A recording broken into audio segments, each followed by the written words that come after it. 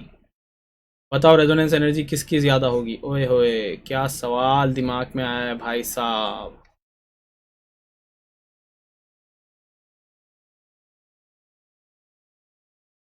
जल्दी बता दो, ए और बी में से किसकी रेजोनेंस एनर्जी ज्यादा होगी? बस नेगेटिव चार्ज पॉजिटिव चार्ज को रिंग के पास लेके चले जाओ, तुम्हें पता लग जाएगा। नेगेटिव चार्ज को रेजोनेंस करके रिंग के अंदर ले जाओ, पॉजिटिव चार्ज को रेजोनेंस करके अंदर ले जाओ, तुम्हें समझ में आ जाएगा कि मैं क्या कहना चाह रहा हूँ। यस, जैसे पॉजिटिव चार्ज को अंदर लेके जाओगे ये एरोमेटिक हो जाएगा, जैसे नेगेटिव चार्ज को अंदर लेके जाओगे ये एंटी एरोमेटिक हो जाएगा। तो इसका मतलब आंसर होने वाला है ये। एक और सवाल, छठा सवाल, और ये बहुत इंपॉर्टेंट होने वाला है। ये भी एक तुम्हारे ज्ञान के चक्षु खोल देता है, और वो है ये लोन पेयर। ये ले लिया एच, और ये एक तो ये ले लिया, और दूसरा हमने ले लिया ये। इसमें कंसेप्ट कौन सा लगेगा मैं बता देता हूँ तुम्हें। साइक्लिक रेजोनेंस बेटर होता है compare to the acyclic resonance. आखिर ऐसा क्यों? जो साइक्लिक, जैसे कि डबल बॉन्ड है, cyclic resonance is better than acyclic, क्योंकि साइक्लिक रेजोनेंस में हमेशा रेजोनेंस होता है, और असाइक्लिक में बॉन्ड रोटेशन होता है, तो कभी कभी रेजोनेंस होता है। जल्दी बताओ, जल्दी बताओ, जल्दी बताओ, जल्दी बताओ, जल्दी बताओ, जल्दी बताओ। यस, अब तुम समझ गए। साइक्लिक इज बेटर, क्योंकि जैसे ही ये आर एस बनाएगा ये वाली, तो फिर ये फ्री हो गया। जैसे ही ये वाला रेजोनेंस करेगा ये, अब यहाँ सिंगल बॉन्ड है, सिंगल बॉन्ड के अबाउट रोटेशन होगा, तो पी ऑर्बिटल कभी प्लेन में आएंगे कभी नहीं आएंगे, तो कभी कभी रेजोनेंस होगा, जबकि रिंग में तो हमेशा रेजोनेंस होता है। तो इसका मतलब cyclic is better than acyclic. और अब हम बात कर ले मीजोमेरिक इफेक्ट। मीजोमेरिक इफेक्ट तुम जानते ही हो। मीजोमेरिक इफेक्ट दो तरीके का होता है, प्लस एम होता है और माइनस एम होता है। प्लस एम का मतलब होता है कि जो फर्स्ट एटम है, जो हमारे पास फर्स्ट एटम है ए, उस पर हमारे पास लोन पेयर होना चाहिए। और माइनस एम का मतलब है दो चीज़ें, या जो फर्स्ट एटम है ए, उस पर क्या होना चाहिए? वेकेंट ऑर्बिटल क्रिएट होना चाहिए, पॉजिटिव चार्ज हो सकता है, और या फिर यहाँ पर ए डबल बॉन्ड बी हो, या फिर ए ट्रिपल बॉन्ड बी हो, और बी की इलेक्ट्रोनेगेटिविटी ए से क्या होनी चाहिए? ज़्यादा होनी चाहिए। Let's say an example C triple bond N, जैसे कि example C double bond O H, है ना, इसका एग्जांपल ये हो गया, है ना। ये lone vacant orbital containing, let's say an example C H two plus, है ना। यहाँ पर हमारे पास प्लस एम वाले कौन से हो गए? Let's say an example N H two plus. समझ गए? अगर मैं तुमसे पूछूं, अगर ये प्लस एम माइनस एम है, तो बताओ which of the following, which of the following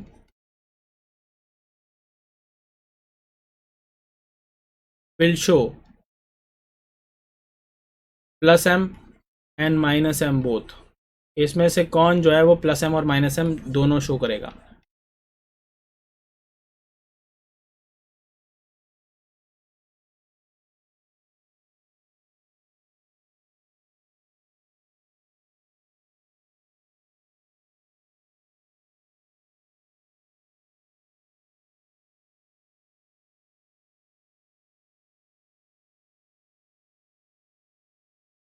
जल्दी बता दो, इसमें से कौन प्लस एम और माइनस एम दोनों शो करेगा?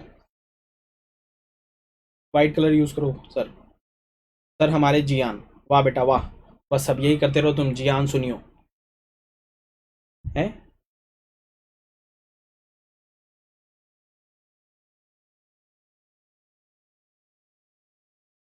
शाबाश शाबाश शाबाश दोस्तों, अब तुमको समझ में आ गया। सर चौथा जब ऐसे लिखते हो ना आप, वन एंड टू बोथ, तो आंसर वही होता है। अब हमको समझ में आ गया कि आपके आंसर कैसे करने होते हैं। अब तो हमने तुक्का भी मार दिया, बहुत बढ़िया। तो मेरे दोस्तों यहाँ लोन पेयर है जो कि प्लस एम देगा फर्स्ट एटम पर लोन पेयर, और ए डबल बॉन्ड बी भी है, और बी की इलेक्ट्रोनेगेटिविटी ए से ज़्यादा भी है, तो माइनस एम भी है। बिल्कुल सही है। यहाँ पर लोन पेयर है जो मैं दिखाऊंगा नहीं तुमको, मगर कोई नहीं दिखाएगा, वो प्लस एम होगा, और ये ए डबल बॉन्ड बी है, और इससे हमारे पास टू भी होगा। बिल्कुल सही बोल रहे हो सब लोग। चौथा होने वाला है आंसर। जल्दी से कुछ सवाल और कर लेते हैं, और वो है, जल्दी से बता दो फटाफट फटाफट फटाफट। हाँ, ये आ गया हमारे पास जेईई मेंस 2020 का सवाल। जल्दी से फटाक फटाक से अपन 4-5 सवाल कर लेते हैं 2020-2019 के कुछ सवाल जो कि आए हुए हैं। Correct order of stability of the following alkoxide.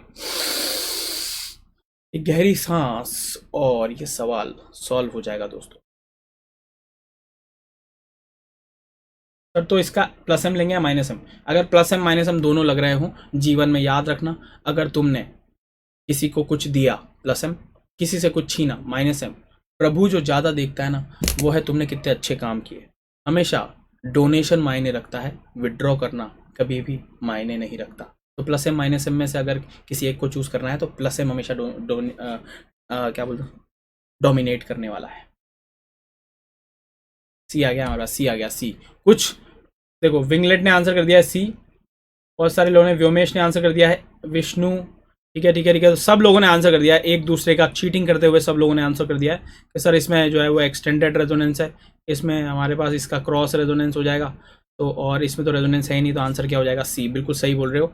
अगला सवाल है ये, मेरी बर्थडे के दिन होने वाले इस सवाल को आप गलत नहीं कर सकते दोस्तों। तो अब प्लीज़ मेरी इज्जत, मेरी बर्थ डेट की इज्जत तुम्हारे हाथों में है।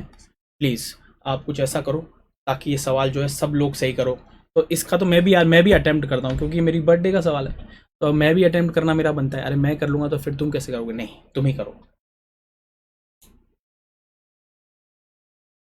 9 अप्रैल को आया था, मतलब मेरी बर्थ डेट के दिन आया था ये। तो सी पे एक कुरकुरे ये अलग ही लेवल की बैटिंग कर रहा है? सी पे एक कुरकुरे, डी पे 1000 रुपये।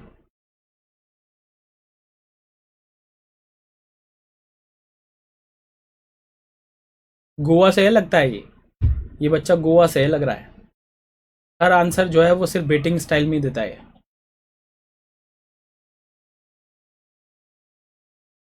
अनिरुद्धा का आंसर आ चुका है सी।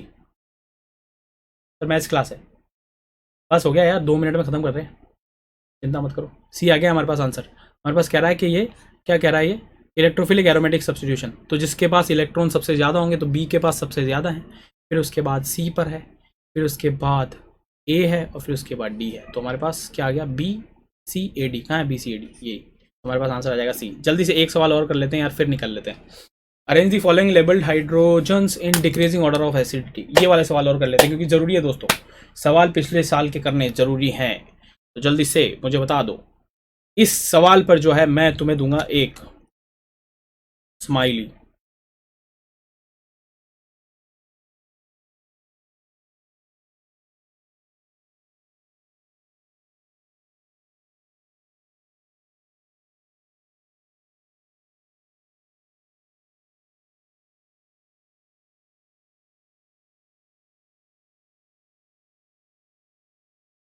ये स्माइली किसको जाती है देखते हैं। तो अब मैं क्या करता हूँ, इधर ध्यान हटाता हूँ और जो सबसे पहले मेरे को आंसर सही दिखेगा उसको स्माइली दे देता हूँ। पहले मैं तो देख लूँ कौन सा आंसर है यार, क्या कर रहे हो। ठीक है ठीक है ठीक है। हाँ तो मैं अब ऐसे करता हूँ, जो पहला पहला पहला पहला पहला षष्ठी, षष्ठी ने आंसर किया है बी। बी है क्या आंसर?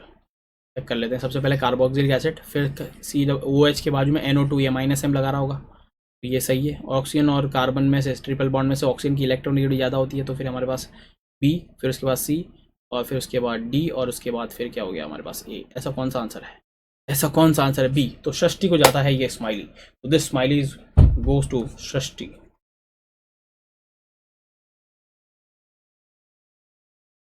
एक और सवाल और एक और स्माइली, लास्ट लास्ट है दोस्तों, बस मुझे पता है कि तुम जाने वाले हो, मगर इसका आंसर कर दो। और ये भी हम एक ये वाली स्माइली देंगे उस बच्चे को जिसको भी मेरे को पहली वाली दिखेगा कि भाई इसमें क्या है, मोस्ट एसिडिक, ये वाली स्माइली।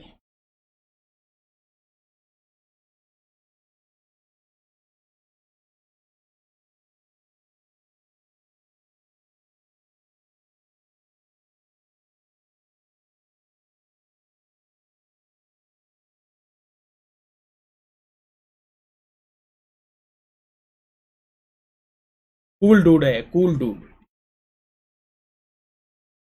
कूल डूड वाली ये पोज उसको मैं देने वाला हूँ जल्दी से। जो भी पहली बार मेरे को दिखेगा आंसर, तो मुझे आंसर मिल चुका है और मैं देखता हूँ किसका आंसर आने वाला है। ये कौन है? अरे अनिरुद्धा, अनिरुद्धा, अनिरुद्धा का आंसर आ चुका है बी, क्योंकि यहाँ से एच हटाओगे तो यहाँ नेगेटिव चार्ज 3 जगह रेजोनेंस करेगा, तो this would be the answer. तो इसका मतलब ये कूल डूड जाता है अनिरुद्धा को। दिस इज इट दोस्तों, ये था आज का सेशन। मजा आ गया आप लोगों के साथ। GOC2 में इसके आगे की पूरी कहानी रचेंगे अपन। और याद रखना, हाइपर कॉन्जुगेशन DPP प्लीज करके आना, क्योंकि मैंने क्या कहा, ये DPP जो दी है आपको वो अपन को फॉरगेटिंग कर्व के बेसिस पर चीजें जो है वो प्लान की जा रही, तो वो करके आना। फिर उसके बाद जो है हाइपर कॉन्जुगेशन और एसिडिक बेसिक स्ट्रेंथ के बहुत सारे सवाल, SIR इफेक्ट, SIP इफेक्ट, ये आने वाला है अगली क्लास में। तब तक के लिए स्वस्थ रहें। यही यार मैं इंग्लिश में पढ़ाने, इंग्लिश वाले में पढ़ाऊंगा तो वहां आने की क्या जरूरत है, बस पढ़ लिया है ना, हो गया है, काफी है। तो आज का सेशन ये रहा, अगली क्लास जो है तुम्हें पता है कब होने वाली है। तो तब तक के लिए स्वस्थ रहें, मस्त रहें और आनंदित रहें। Bye bye. खुश रहे KP, फिर मिलेंगे sir. Bye Shashthi, bye Aniruddha, bye winglet.